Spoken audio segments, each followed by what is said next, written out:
The Dave Hooker Show. A presentation of Off the Hook Sports. Objective insight, expertise, top guests. Available on YouTube, Apple, Spotify, and the Off the Hook Sports app. Download now for free. Also available on offthehooksports.com. I compute and obey. Now to Dave Hooker. Ready. Goodness gracious, there's more news than pollen nowadays. Welcome to the program. He's Caleb Calhoun. I'm Dave Hooker. A ton going on, and we'll cover it all in the program today, including why I have an unpopular opinion on Tennessee's offense and not as high on Tennessee's wide receivers than some other people, but I'm not down on them. Also, we will get to some more rankings as somebody that I respect, Joel Klatt, has Tennessee at number 10, which I believe is a little bit below. But news-wise, the ACC is exploding at this very moment. The Tennessee Vols are called a wildcard team by one big name in the national media, which surprised me a little bit. And Georgia has a date with Lynette Whitehead, who was a Vol in August of last year, for about, I think, 72 hours. But they also pick up the number one quarterback recruit in the land. So should the Vols be worried about Georgia? The easy answer is yes, but I'll tell you why and why Whitehead is not a big concern. All right, Caleb Calhoun, how are you, sir? I'm doing awesome. How are you, Dave? I'm well. It is, like I said, there's a ton of news. And this ACC thing, there are times where if I could just break away for a while and cover something, this would be something that I would want to cover. I think it would be a lot of fun. So we're looking forward to getting to that. I think this is why that you had the commissioner, Greg Sankey, last year be really coy about North Carolina, be coy about a lot of teams and further expansion, because I think he knew that this was going to happen. So first of all, we want to begin the program with a comment from Josh Pate, who you probably know with 247 Sports. He does a show that covers all of college football, does a fantastic job.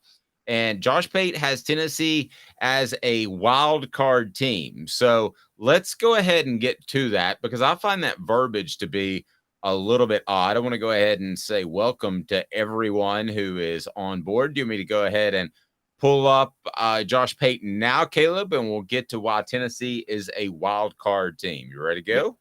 Yep, go ahead and pull them up. They don't have that element of surprise, which we've seen notably a few times in the SEC. We've seen it elsewhere, like Michigan State did this a couple of years ago. They snuck up on everyone. Well, what was their encore? It was terrible. I do not expect a Michigan State 2022 style drop-off for Tennessee this year.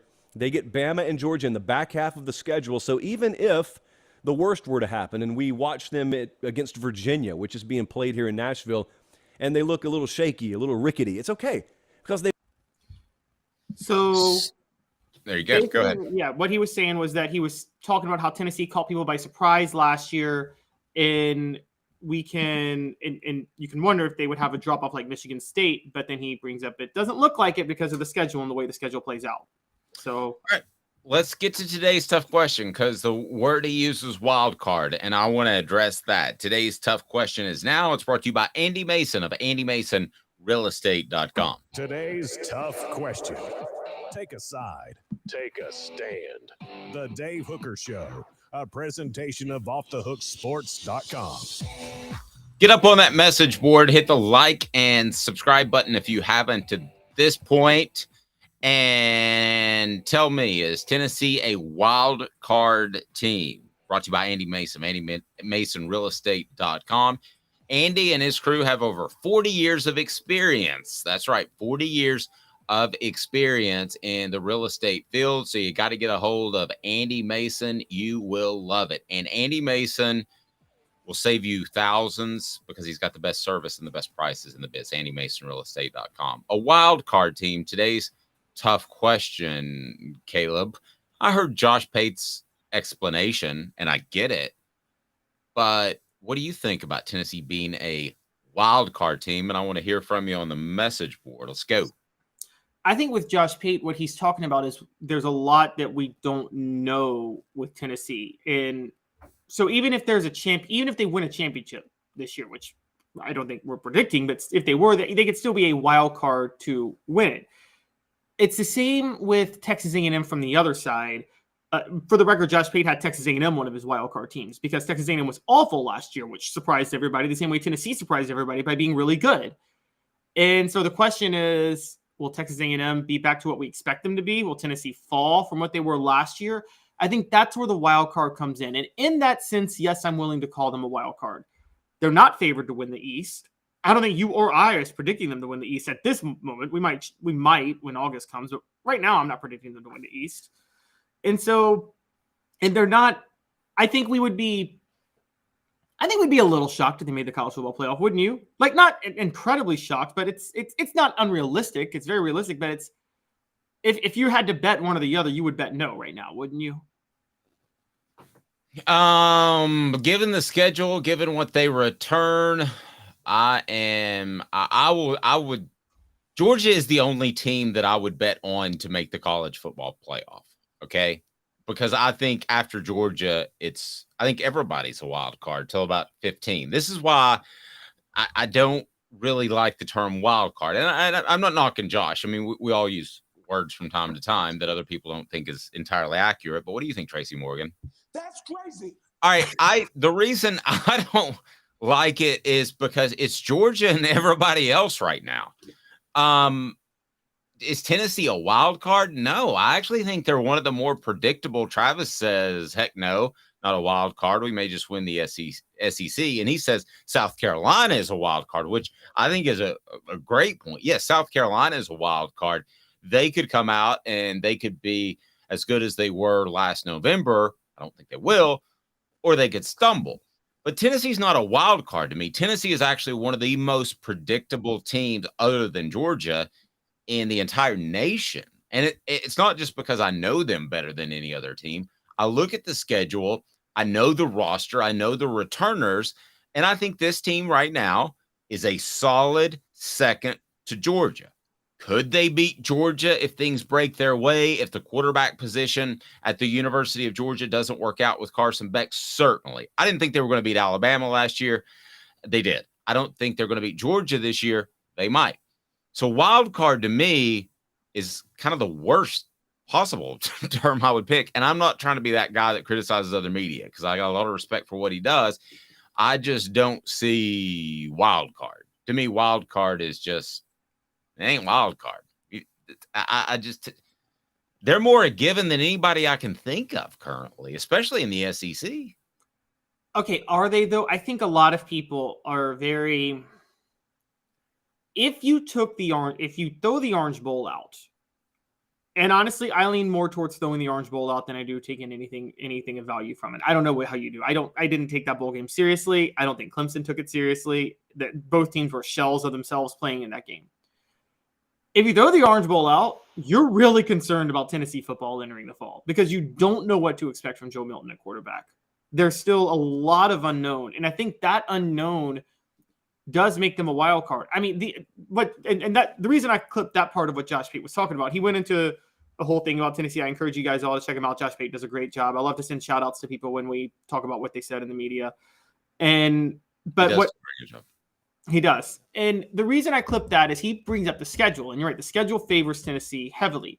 But okay, we expect them to beat Florida, but there's still this underlying issue of what if Joe Milton's as bad as we thought he was before the Orange Bowl?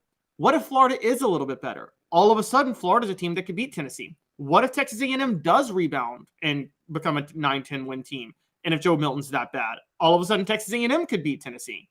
All of a sudden, so even though me and you think it's hard to see this team doing any worse than 10-2, it's still very possible to see this team stumbling to 7-5 if Joe Milton is as bad as we thought he was before the Orange Bowl game. Tracy Morgan, what do you think? That's crazy. And I don't mean this to be insulting, Caleb, but here's my thinking. I believe Josh Heupel, and anybody that knows me knows that I'm the most critical dude of coaches in the world. I believe in Josh Heupel in that he will play to Joe Milton's strengths. So even if he's not as accurate as Hendon Hooker, you'll have the routes we talked about that he throws a little bit better. And I think that if Joe Milton shows some inaccuracies like he has in the past, and I know that's a concern within the building still. I've talked to people within the program. It's still a little bit of a concern. It's like, hey, you can throw it 90 yards, but what if the dude's at 64 yards? This is what somebody said to me. That's an exact quote. So Only would be fast enough to get to the other 26 yards. Sorry. Probably right. So I think that Josh Heupel will find a way to work around that. Because I think you would rather have a quarterback guru in college than a great quarterback. And I think Tennessee has that. Also, some people are giving you a little bit of a hard time for throwing out the Orange Bowl. And then bring up a good point. You can't just throw it out. Yes, you can't. Caleb can do what he wants to. He puts the show together every day. I'm just window dressing. Now, just I like mean, threw out the Sugar Bowl. Go ahead. Just like I threw out the Sugar Bowl for Jamarcus Russell against Notre Dame in 2007. That's what made him a number 1 draft pick, was his Sugar Bowl performance. And I said, throw it out, doesn't matter. Well, I'm going to back Caleb on this for a second because you do bring up a good point. We don't know if those defensive players were super excited to play in a meaningless bowl game. So, maybe, it only takes 5 plays to make a quarterback look a lot better. I mean, so I can see where you're coming from that, but it did happen. I also think this, and I don't think this will happen, so y'all don't give me a hard time, okay? Because everybody says I'm a Joe Milton hater, and that drives me crazy. I think that if he were to struggle, I think Josh Heupel would pull the trigger and play the guy that we all love, Nico. So Dave's loving his toys this morning. I am loving my toys. By the way, Jacob, what should people do? What's up, everybody? This is Jacob Warren asking you to like, subscribe, and share. Dave needs this. I do. So I think he would pull the trigger on that. So I guess when it comes down to it, I can't go wild card when a team has a coach I completely believe in. You and I both, we also catch a hard time because we both think LSU's going to be really, really good really soon. I think for the next dynasty. So yeah. Yeah. If Jaden Daniels blew his knee out stepping off a curb tomorrow, I would still think they're not a wild card because Brian Kelly's going to figure it out somehow, some way. So I can't go a wild card.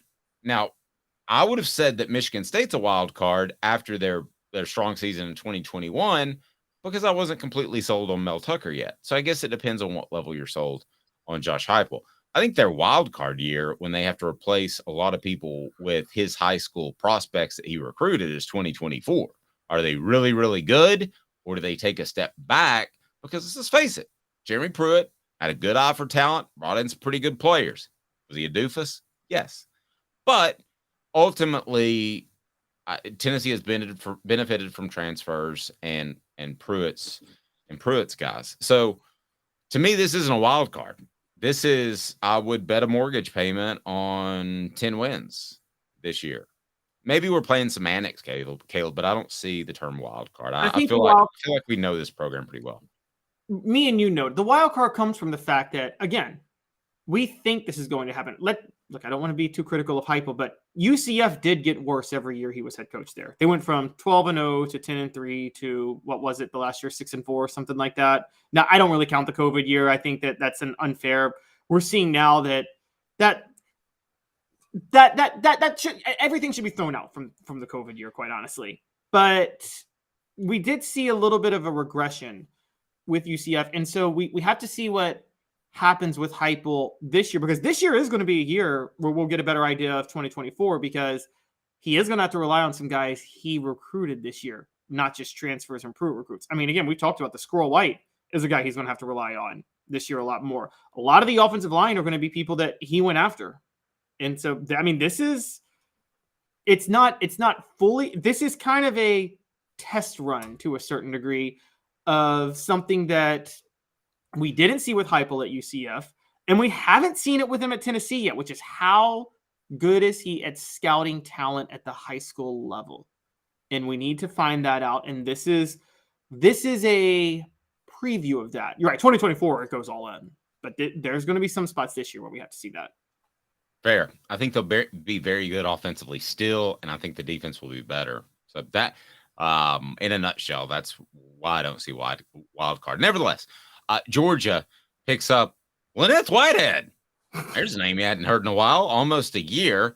He's a preferred walk-on, so it might work out for him. It sounds like the young man has some issues, and I do hope it works out for him because he has ability, but he didn't last 72 hours at Tennessee. But more importantly, if there were any lingering doubts about Georgia and bringing in a top-ranked quarterback, and those doubts would have been justified given that Stetson Bennett did not have elite ability and had to develop throughout his entire time at the University of Georgia. Also, there's going to be this stigma at Georgia that the quarterback's just kind of along for the ride.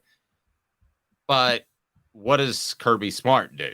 He goes out and picks up Dylan Raiola, the number 1 ranked prospect in the 2024 class, and a lot of services. Raiola from Pinnacle High School in Phoenix, Arizona, highest ranked quarterback to choose the Bulldogs since Justin Fields did so in October 2017. Fields played 1 season at Georgia before transferring to Ohio State. Now he's a Bear, and Raiola had committed to Ohio State in May 22 and decommitted in December. So does this make Georgia more worrisome or same worrisome? Or I think more. I mean, if they're able to, we've all talked about Mike Bobo as their offensive coordinator. That doesn't blow anybody's skirt up, okay? So if you're able to go out there and get an elite playmaker that can overcome a bit of a bland offense that Mark Richt basically ran while Bobo was there, I think this is scary for the rest of the SEC. What do you think, Caleb? I think it should be, but I think, again, I don't think it is because Mike Bobo is there. And I said this for a while.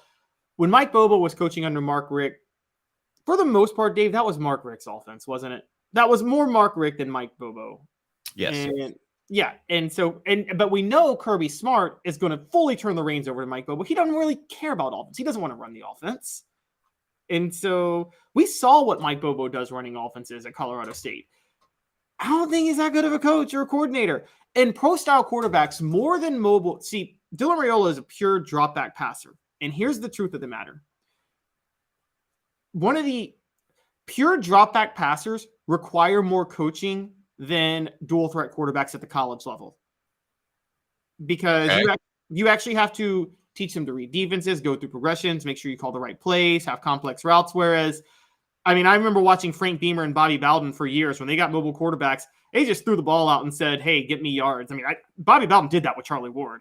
Let's call it what it was. He basically was just, get me yards. I don't care. Do whatever you can do. And Frank Beamer did the same thing with Michael Vick, didn't he? And so I felt like Mike Vick was Randall Cunningham. I'm going to show my age. Go out there and make 5 plays, and the defense will do it. Yeah. Whereas now with a drop back passer, you have to do a lot more coaching with drop back passers. So it's going to be more a reflection of Mike Bobo. And I think that's good news for Tennessee because I don't think Mike Bobo is a good coach. I don't think he's a good offensive coach. Okay. So to use a NASCAR analogy that you won't get at all, because I know you don't like NASCAR, do you? Not much of a NASCAR fan, but also I came of age during the whole Chase Cup thing that they've done, and I think that was the stupidest thing ever done. Okay, well, I don't want to get sidetracked, but what you're saying is this guy Raiola is essentially a Wood Brothers driver. Okay, so Wood Brothers was the last of the non-mega corporations to still just be the, hey, let's go work on the car on on Thursday. I mean, that's kind of what they were, and they lasted. I used to get paid to cover NASCAR. I don't anymore, so I have no idea if they're even still in business. But they would always find great drivers, but those drivers would not have elite success, nowhere near championship level success. And they would eventually get a job at Hendrick or somewhere else because they were limited by the car. So basically, you're calling Mike Bobo a member of the Wood Brothers racing team. And and this Raiola guy is like a future Carl Edwards, but right now he's stuck in a crappy Impala. To make it a little more simple, he's Casey Clausen. he's Casey Clausen with Randy Sanders. High hot heat. He's burning people. Wasn't Casey Clausen the most highly touted recruit at quarterback in 2000? Didn't everybody want him? Wasn't he a 5-star that we knew was going to the NFL? Seems like he was a high 4, but yeah, it was a big deal to get him from the West Coast. I don't know that they would have had a parade had he stayed at UCLA or Southern California. But no, I get your point. I didn't think Randy Sanders was as bad of a coordinator as you did. I actually think the recruiting slipped a little bit. And I thought his play calling was fine. I thought his development of his player development was the problem. That's fair. That's fair. I can roll with that. It seems like a lot of guys showed up on campus ready to play and didn't get much better. So yeah, I can go with that.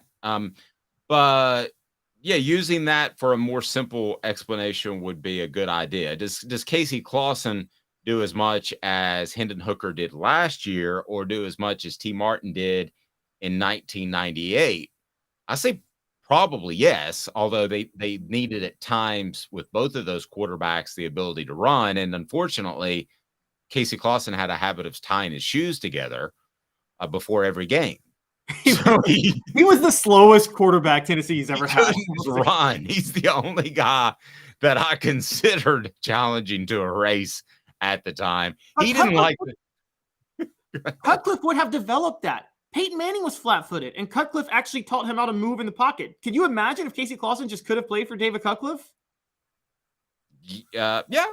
I mean, but I thought there were remnants of that, because there was the step in the pocket, but he was a little flat-footed. He needed to be lighter on his feet. You're right. I mean, I'd never thought about Casey Clausen under David Cutcliffe, but the resetting of the feet, which if you remember Craig James going way back, guys said, oh, this Peyton Manning guy's got happy feet. He's not going to be good. No, he's not. He's resetting his feet every time as he's making reads. It's actually very difficult to do, and he was a master at it, and a lot of people do it. Now, the only guys that don't do it are just guys like Aaron Rodgers who have incredible arm ability. So, yeah, that I think it's a concern one day if they replace Mike Bobo. Now, here's the thing to remember, though, about Bobo, and Georgia fans, you could comment on this. We're ripping Bobo, but is that exactly what Kirby Smart wants, Caleb? Because he doesn't want to run tempo like Josh Heupel does, because that puts his defense in a bind. He wants to win at defense. So give me an example, not to put you on the spot, of an offensive coordinator that he would love to have that would be an upgrade over Bobo, but don't give me a Riley, don't give me a Heupel, because those guys are tempo, and he's not going to run tempo. So what offensive coordinator would be out there that might be a good fit? I can't think of one. Campbell, Cunningham, Taylor, and Hahn. I can see, because I had LASIK. It's awesome. They do cataracts as well, and they're local. Don't forget about that. They've got the local vision centers for your annual checkups. But when it comes to LASIK and cataracts, nobody like Campbell, Cunningham, Taylor, and Hahn, where your doctor is local. So give me a coordinator, give me an offense that would be like a scary upgrade for Georgia, knowing that they're not going to do what Josh Heupel Southern Cal does. See, it doesn't have to be Josh Heupel at Southern Cal. What you need is a standard pro-style offense with a level of creativity and use of analytics to stay ahead of the time. You know who would be great? The guy that Todd Monken, their former offensive coordinator, just replaced in Baltimore, Greg Roman. A guy like that. Somebody that has a level of creativity that just run a standard ahead of the curve pro-style offense. How many NFL offenses now do you see? They're not what Josh Heupel or Lincoln Riley does, but they're ahead of the curve. Sean McVay, somebody like that. You know what I mean? A young Brian Daboll. Yes. Oh, Brian Daboll. That's a great example. He did a great job at Alabama. Yeah, I agree. Those type of coaches who, yes, they run pro-style offenses, but they're creative. They use analytics and things like that. That's not Mike Bobo. Mike Bobo is another Jim McElwain. Now, Alabama did win 2 national titles with Jim McElwain as offensive coordinator. I can tell you this right now. They would not be able to win a national title with Jim McElwain today as offensive coordinator. I don't think so. He's way too simplistic. Yeah, you just got to find the next day ball that can develop that quarterback. And I don't know who that is. I'll ask around. It gives me something to think about. There's a former Tennessee cuddler who's actually pretty creative as a coach. That Jim Bob yeah. Cooter. yes. He's actually a pretty. I'm surprised he hasn't gotten a job, but I think I'm surprised he hasn't gotten a more high profile job, but maybe it is that issue that's holding him back. But he has a good hit. Man, that's been 20 years ago too, and he had a DUI as well. But that's been a long time ago. I mean, it's time to move on. I kind of thought he would. We got a hey now from the message board. Thank you, Hank Kingsley. All right, so you're not afraid of the upgrade in recruiting at quarterback at Georgia. I think that it's a little scary because Mike Bobo is going to try to get another head coaching job, and if Kirby Smart makes a splash hire, then that's different. But here's the thing to watch out for, Georgia. No one's going to hire Mike Bobo. Okay, sorry again. Well, I mean, I like a UCF. I could see a UCF if it came open. Okay, but here's the thing, Georgia fans, that you just have to get used to, and it's fine because you're winning championships. You're going to be what you're going to be, and that is a defensive-minded team first. And there's nothing wrong with that. Tennessee was a defensive-minded team in 98. That's the way you're going to win championships. So you got no complaints, but I actually probably, if I'm Georgia, would have liked a guy with a little bit more mobility as opposed to the pure pocket passer. We'll see. These guys grow a lot. I mean, Hendon Hooker was a pocket passer, in my opinion, but he could run. Bryce Young was a pocket passer, but could run and had great mobility. The ACC is just absolutely blowing up. Is it sad? It's a little bit funny. You're the ones that signed the contract till 2036. Good gracious. I mean, we might have a college football team literally on Mars by 2036. I mean, Elon Musk could decide to start Musk U on Mars. You're the ones that signed the contract. We shall discuss. So coming up, what teams should the SEC go out and get yesterday from the SEC? Because it's going to happen. It's going to blow up. 2 minutes. First, Jacob. What's up, everybody? This is Jacob Warren asking you to like, subscribe, and share. Dave needs this. Thank you, Jacob. To own the more that owns every job, then get to Vassy Lawn and Garden in Cleveland and get you a Toro. I'm David Vassy, here to talk to you about Toro. With a Toro Zero Turn, you'll get more out of every minute and you'll reach the finish line faster. At Vassy's, we like to say, no matter if you're mowing 3 acres a week or 11 lawns a day, homeowners and business owners alike find confidence in equipment they can trust from top to bottom. Vassy Lawn and Garden, Highway 60 North in Cleveland. Man alive, it's worth the drive. Hi, Mike Davis here with City Heating and Air, reminding you to always dare to compare. Our team provides quality local heating and air service, installation, and maintenance across East Tennessee. We use only the best equipment like American Standard heating and air conditioning for your residential, new construction, or commercial needs. Honesty, dependability, and customer satisfaction have been the cornerstones of our business since 1961. City Heat and Air. Dare to compare.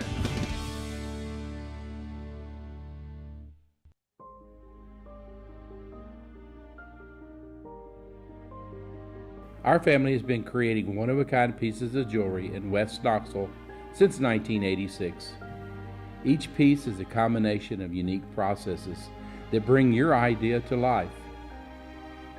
Every day in our shop, a truly special item with a story all its own is being manufactured in our facility, bringing the history and family sentiment into a whole new generation of life. We're grateful that you chose us to be Knoxville's best jeweler, a title that we value and respect.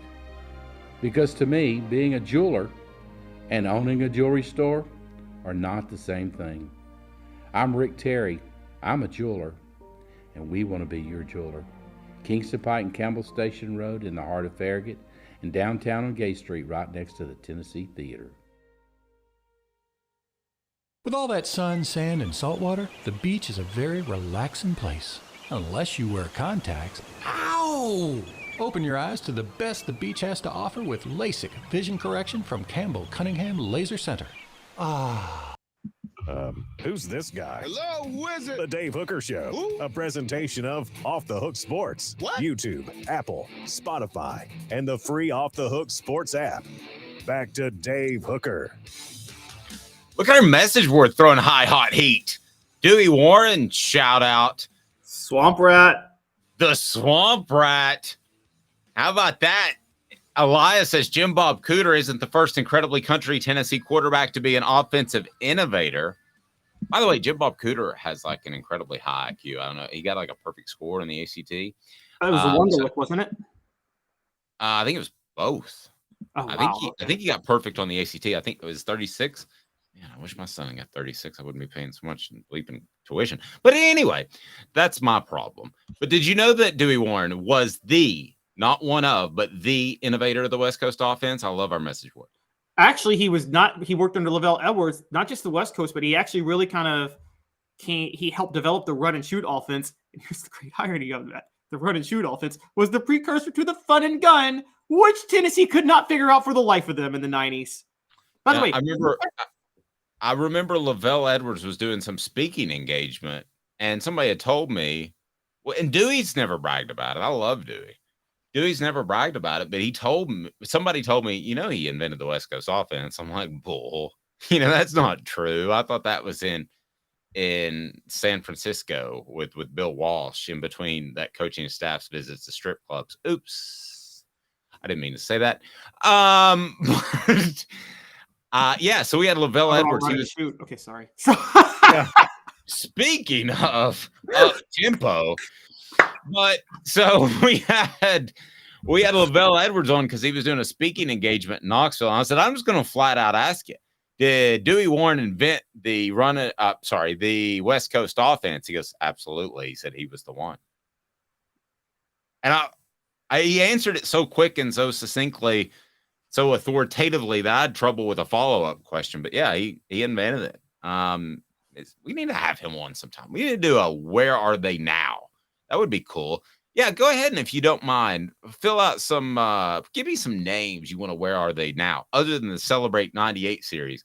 So the word is, I haven't heard back yet, but I think a guy that played for the Jets is going to be our next guest on our Celebrate 98 series. Do you want to guess who that would be? I'm pretty sure I know a guy who was a Pro Bowler for the Jets who had a blow up with Rex Ryan towards the end of his tenure there, and didn't he have a pretty big touchdown against Auburn? Yes, it rhymes with Ryan Bellis. Yes. Did they have a disagreement, him and Buddy Ryan, over Rex Ryan? Rex Ryan. Yes. Rex Ryan thought he was a traitor for signing with New England in his free agent. See, I thought it was Rex Ryan didn't appreciate the fact that Sean Ellis didn't have same love for feet that Rex Ryan had. You've seen that video, haven't you? I did not. Needless to say, there won't be a tattoo of Rex Ryan of Sean Ellis with Mark Sanchez on Rex Ryan's shoulder. Well, I think Rex Ryan has a tattoo of his wife's feet somewhere on his body. Oh, does he have like that type of fetish? There's a video of it. Yeah, it's disturbing. Oh, those are great feet, baby. Oh, God. I'm not kidding. Google it when we're done. All right. The ACC is imploding. And by imploding, I mean super, super duper imploding. So they get together at some point a couple of years ago, and they're like, I got this idea. Nothing's going to change in college football. It's always going to be the same old Big Ten. It's always going to be the same old Pac-12. It's always going to be the same old SEC. So here's what we need to do. Here's my idea for you. Let's sign a contract for 30 years. 30 years. 20 to be fair, but yes. 20 to be fair, but it feels like 30. It feels like 50. And let's make the buyout so immense that you can never, ever get out. So really, it's a bad deal on both sides because the teams can't get out. And now the ACC is essentially going to implode because they're colluding together to make it implode. So who's left? It's like if you and I took over the police department, who's left to give us a speeding ticket? Nobody. Okay, so tell me what's happening. By the way, for those that don't like speeding tickets, use the Waze app. You heard it here first. That's just a free recommendation.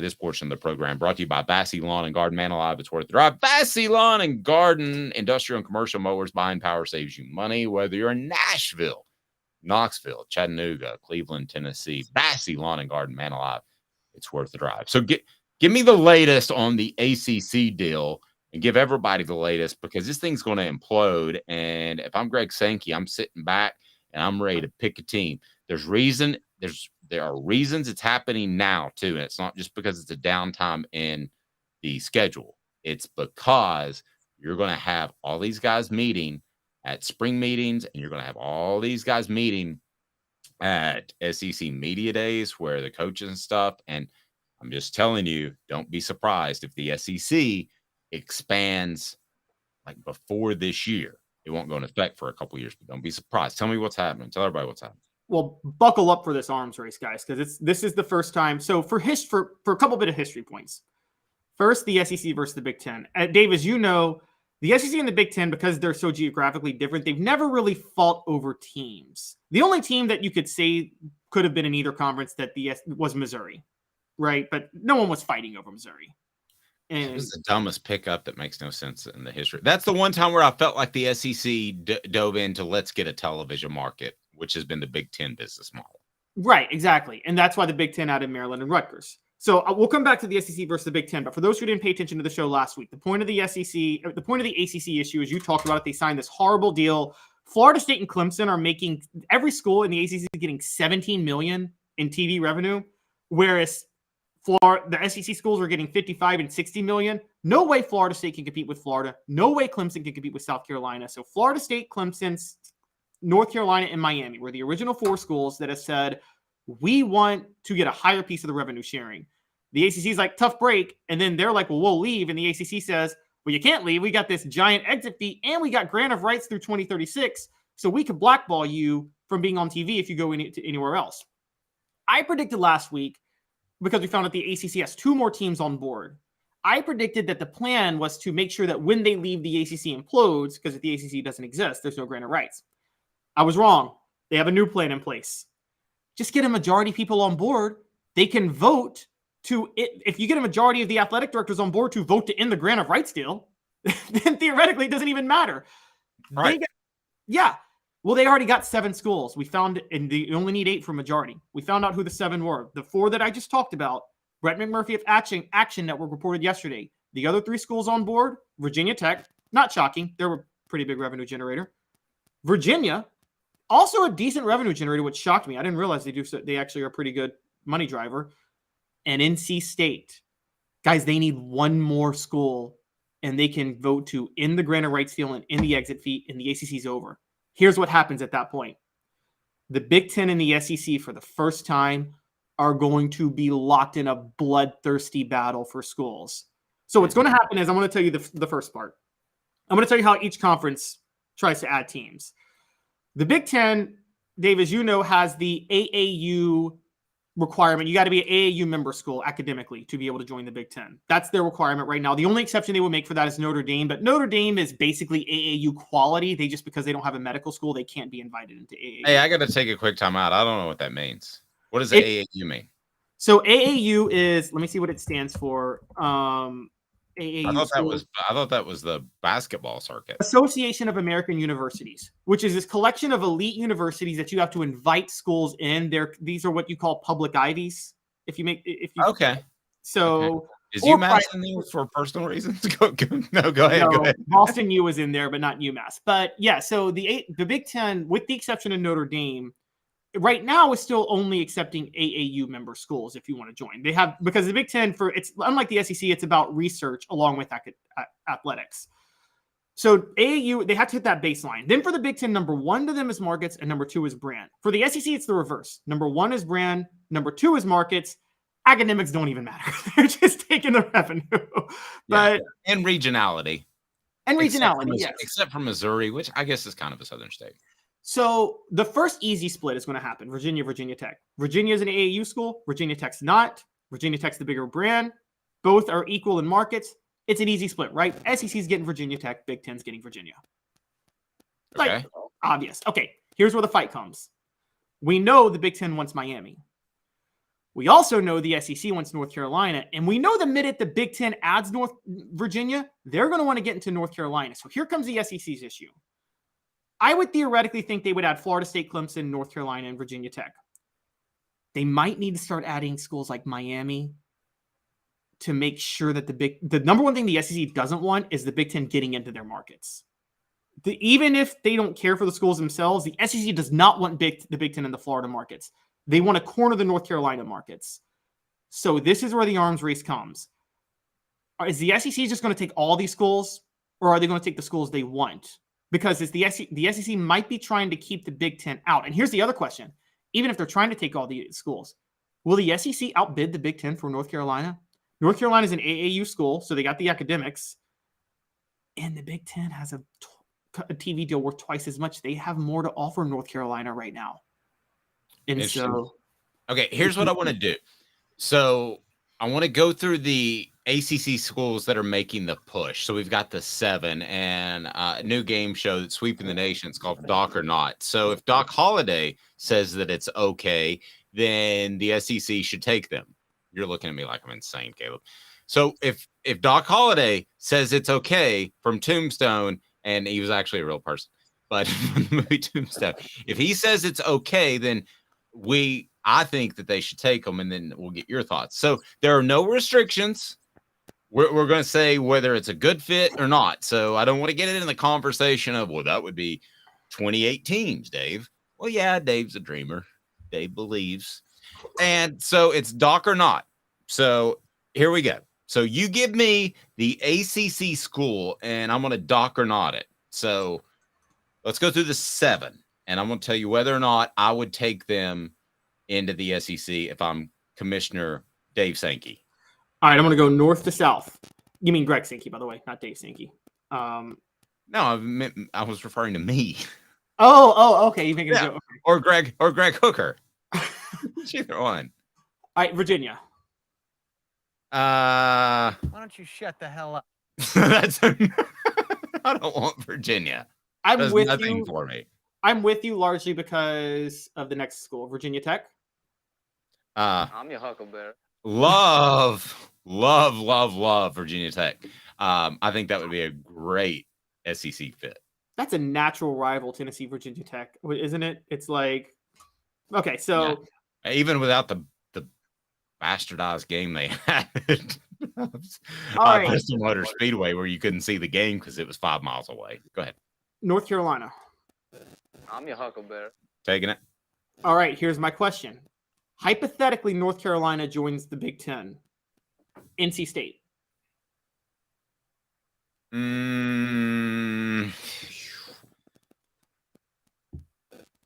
Why don't you shut the hell up?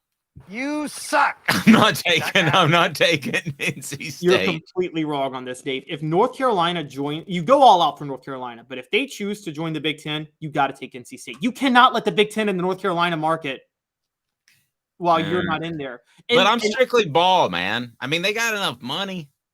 NC State is going to be a revenue generator. I know you're strictly ball, but it's about revenue. And NC State still, they probably care more about football than North Carolina, I would say. And yeah, I mean, it's a basketball state. Okay, go ahead. Let's get through this. All right, so I've named 4 schools now. Clemson. I'm your huckleberry. No question.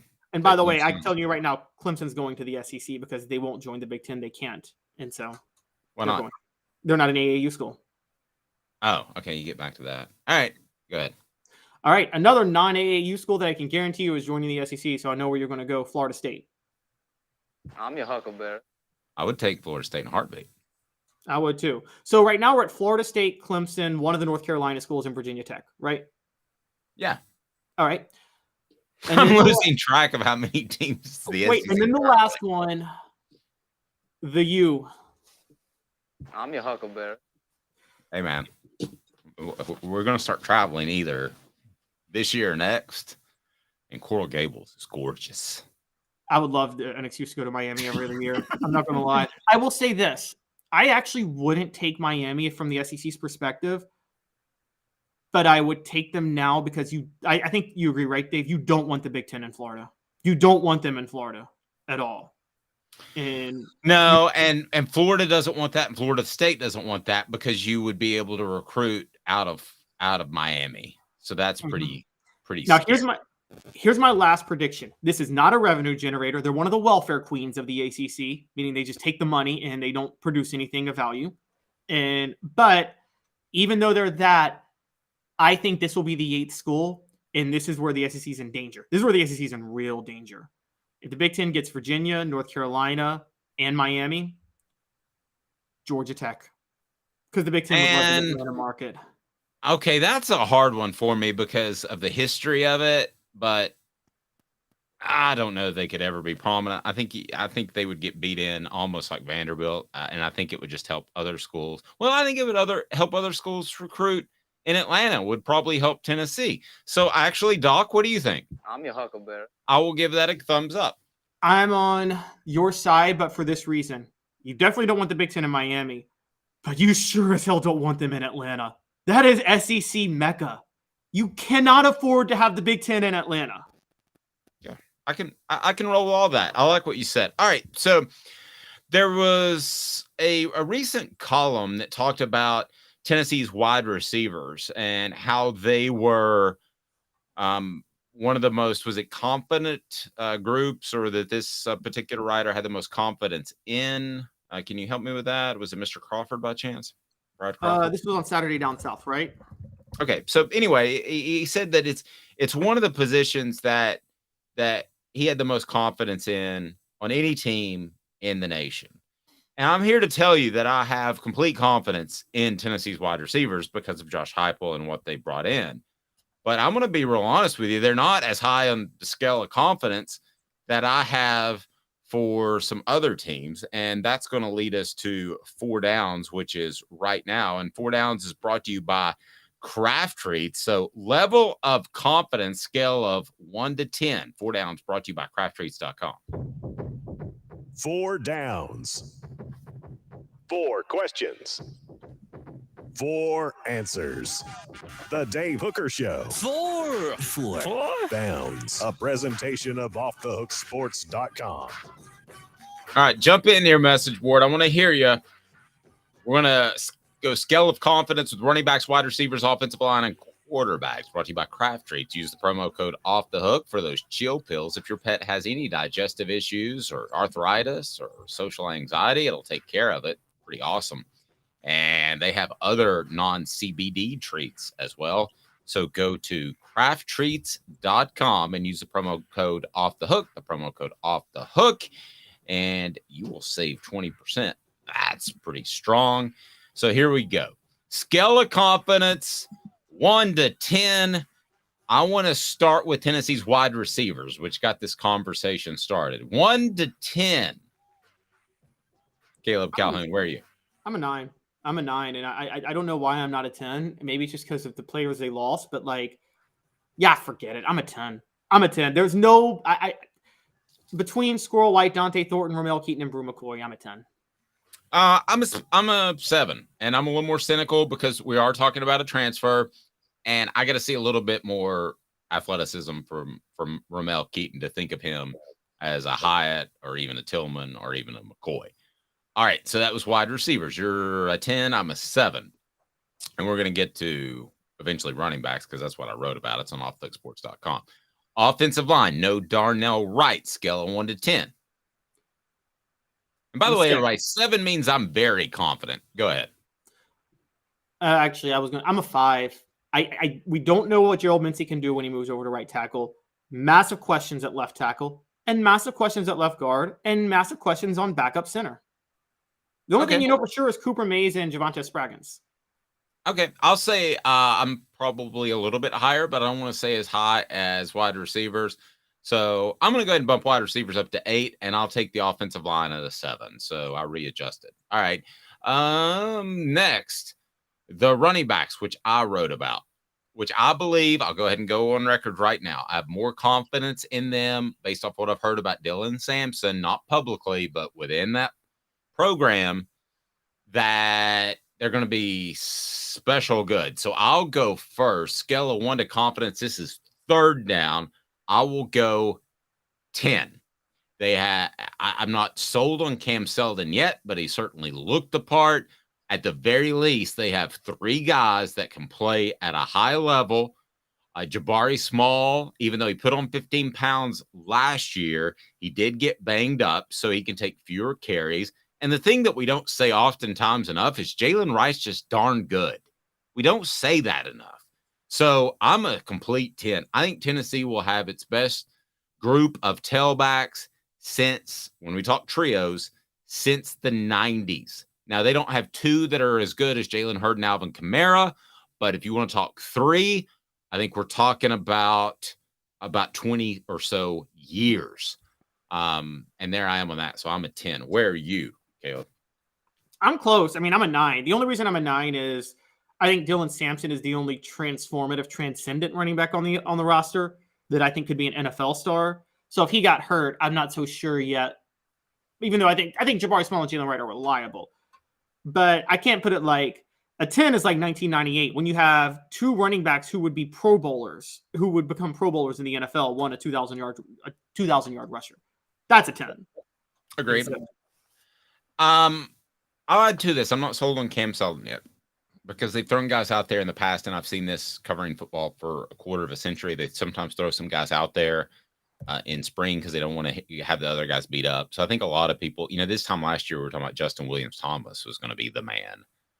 So I'm not sold yet on Cam Seldon. I may be within like 2 weeks, but I'm sold on the other trio. I think Tennessee, barring a rash of injuries, will be very, very good at the running back position in this order. Big playability, Sampson, Wright, Small, out of that trio. I think they'll be very, very good. So there we go. So you can have faith in Tennessee's wide receivers because of Josh Heupel, and you should. You can have faith in the offensive line because remember he also flip-flopped the offensive line with Darnell Wright last year, which I thought was insane. That worked. You can have faith in the quarterback based off what he's done with Hendon Hooker. But I believe you should have the most confidence of any position group on offense out of the running backs. That's where I am on that. And then I want to get to Joel Klatt. His thoughts on Tennessee, and a lot of these lists are going to come out, and we're going to do some of these, but it's fodder to talk about, and we're going to have our own list. But he did have Tennessee at a number 10. Base value, I've got no problem with that, Caleb. I think they should be considered a top 10 school, but one of the things really stuck out to you on the list. What? Yes, what stuck out to me on the list was the teams he had ahead of them. One of them was, and it's one that's been sticking in my craw. We're going to start talking about more teams in the future, like we did yesterday with South Carolina, and we're going to do one on Florida State in the future. And I'm going to spoil it for you guys. I think they're the most overrated team in football this year. Like, I think I don't get the love for Florida State, but that's a story for another day. But he has them at number 8. That bothers me. The other one that bothers me is Washington at number 9. Now, let me be fair real quick to Washington.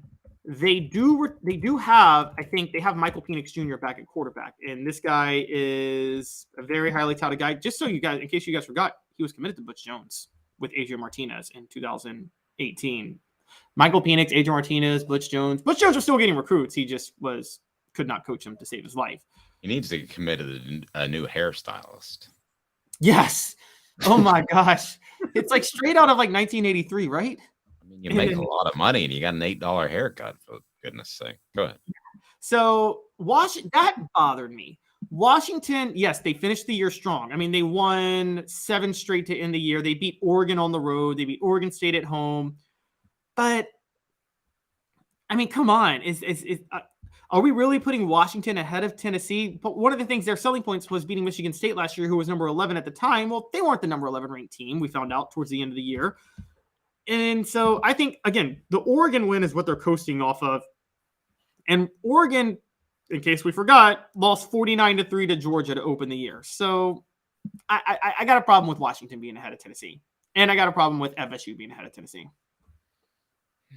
I will agree on both of those. I don't think either one of those teams should be ahead of Tennessee. To me, they feel a little bit like Tennessee last year, in that people are trying to get on board with a couple of programs that might be on the rise, because I think a lot of people missed on Tennessee last year. So it feels like people are trying to do that. I don't understand completely all the love of Florida State that's going around. And I would like to be proven wrong, actually, because I think a lot like Tennessee, I think college football is better when Florida State is good. You can't get any better than great integrity and 50 years of service. That's City Heating and Air Conditioning, cityheatandair.com. And you may not need a new HVAC unit when those temperatures soar and yours isn't working. You just may need a new part or some more coolant. They'll take care of you. So that's City Heating and Air Conditioning, cityheatandair.com. All right. So why is Florida State getting all the love? Explain that to me. Because they finished last year on a 6-game winning streak, and people are buying into and they beat Florida and Oklahoma to close out the year. So people are buying into maybe Mike Norvell's building something. And I think that if there is one team that I think has, and I think Bobby Bowden, to his credit, by how great he was with the media and how open he was for decades, rest in peace, and how much of a just awesome guy he was, bought Florida. I don't think any program got more goodwill bought for them than Florida State. They got more goodwill than Notre Dame. I think people try to will Florida State to be good. So Florida State goes 10-3 last year, doesn't beat one team in the top 25. They lose 3 straight, all to the only 3 top 25 teams they played. But I think a lot of sports writers have a nostalgia for, I mean, who was there a better interview in the nation than Bobby Bowden? And I think there's nostalgia for just how good of a guy he was. So there's been a bias to them for years. But I've sports media. These are the same sports writers, by the way, that gave Florida State the national championship in 1993, even though they and Notre Dame both had one loss and Notre Dame beat Florida State. Well, I mean, you may be onto something with the love for Bobby Bowden. I interviewed him when he won. I think he won an award at Tennessee, and yeah, I mean, he was cool to deal with. But that's been a long time ago. I mean, how many sports writers are still in sports writing that interview Bobby Bowden? I mean, that's turned into a long time ago. When I look at that Florida State thing, and the final wins, which is what I was trying to lead you into. Let's remember, they beat Georgia Tech. Yippee. They beat Miami. Slightly bigger yippee, I guess. They beat Syracuse. You realize these are terrible teams last year. Yeah, that's not even a yippee, that's a yip. And they beat Louisiana. That's a yip.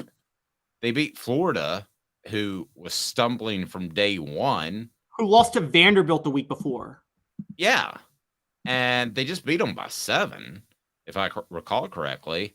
And then they beat Oklahoma, who was not a very good football team in a year of transition. And they beat them by 3. Yeah, I don't get the love there. And if that's trying to get ahead of the curve, I'm missing something. No, I agree. And everybody's so high on them. And guys, let's not forget, until last year, Mike Norvell was on the hot seat. He went 3-6 in 2020, and he went 5-7 in 2021. This is Will Muschamp at South Carolina after 2017, when South Carolina went 9-4 because the SEC East was so garbage that year. And I think that we're seeing a lot of similar love happening for Mike Norvell. I think Florida State is going to be one of those teams that they're building them up, and there's going to be a shock at how bad they are. I mean, and since I've been following college football, the reason I brought that up, I've just never seen a team getting more love than Florida State unjustly over the years. And I mean, that's interesting. Okay. My natural comeback is Notre Dame. I used to believe Notre Dame, and Notre Dame's right there, but I can't get past 1993. If Notre Dame got more love, how did Florida State get awarded the national championship over Notre Dame when Notre Dame beat Florida State and they both finished with 1 loss? Okay, well, help me with this. Did they win the coaches or did they win the AP? Both. Florida State won both. Oh, well, that doesn't make any sense. Yeah. What happened was, it was that Florida State Notre Dame 1 versus 2 game of the century, right? Notre Dame beats Florida State. Now, the next week, Notre Dame gets upset by Boston College. Fine. But they should stay ahead of Florida State because both teams have one loss, and Notre Dame beat Florida State. And then Florida State gets to play Nebraska for the national title in the Bowl Coalition, I think is what it was called back then. And Florida State wins.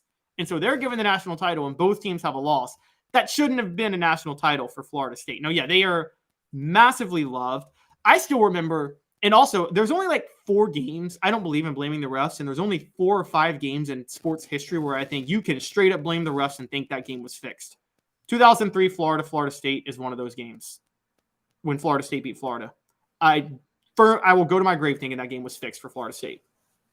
Want to go to the message board for a second because I apologize, guys. Mine froze up on my end, but you guys commented, and I always want to get your opinions because you bring so much to the table.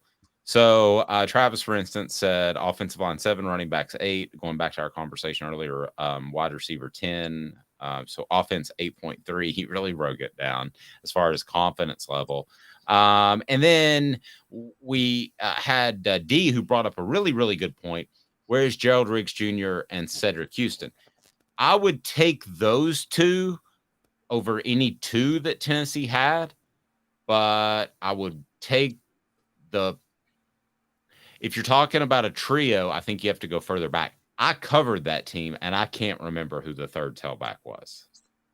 Was it Corey Larkin, Derek Tinsley, Jabari Davis, right? Was it Jabari? Might have been Jabari. Well, I mean, I got a lot of respect for Jabari's, but like I remember he started a few times in place of Cedric Houston in 2003 and 2002 and was nowhere near as good as Cedric Houston. He was a guy who in non-contact drills, you really thought he was the next Herschel Walker or Bo Jackson. In contact drills, like walkthroughs on Friday, and he comes busting through the line. You're like, holy gravy. Just hand him the Heisman right now because he was huge and fast and explosive. Contact was not his favorite part of the game, and that's not good for a big back. No, it's not. That's not the best thing, but great point, D. And Travis is me. Notre Dame gets more love than anybody else. Come on, Caleb. Okay, but then how did they give that championship to Florida State? Wait, but how did they give that title to Florida State over Notre Dame? Well, I don't know. You've actually gone back further than when Who would you have voted for in 1993, Dave? If Florida State lost to Notre Dame, both teams finished with 1 loss, and you got to pick a national title, who are you giving it to? Aren't you making head-to-head the tiebreaker?